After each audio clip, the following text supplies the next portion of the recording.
हम लोगों का सवाल है 60,000 का 10% कितना होगा। तो चलिए इस सवाल को हल करते हैं और देखते हैं कि 60,000 का 10% कितना होता है। तो देखिए, जब भी आप लोग इस तरह के प्रतिशत वाले सवाल को हल कीजिएगा तो यहाँ से जो इतना पार्ट है ना, जहाँ पर हम लकीर खींच रहे हैं, यहाँ से इतना पार्ट को आप लोग ध्यानपूर्वक देखिएगा और समझिएगा।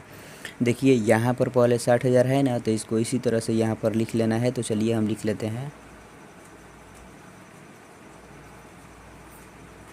देखिए यहाँ पर क्या है, थोड़ा सा आप लोग ध्यान दीजिएगा।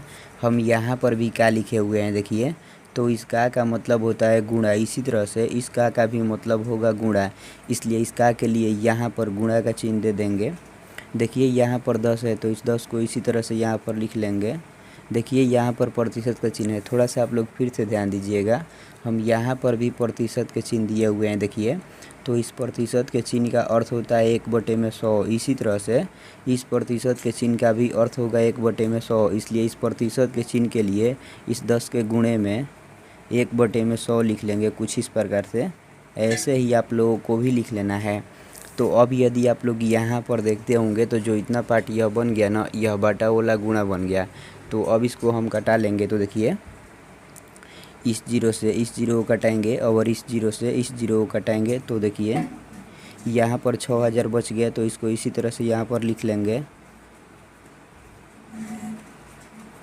देखिए 1 गुणे 1 तो 1 होगा ना, तो यहाँ पर 1 लिख लेंगे। 6,000 गुणे 1 तो कितना होगा, 6,000 होगा ना, तो यहाँ पर 6,000 लिख लेंगे। तो यही हम लोगों का आंसर हो जाएगा। आप लोगों को जानकारी के लिए हम बतला दें कि इस सवाल को आप लोग इस तरह से भी समझ सकते हैं कि 60,000 रुपये का 10% कितना होगा। तो जब हम लोग 60,000 रुपये का 10% निकालेंगे तो यही 6,000 रुपये आएगा।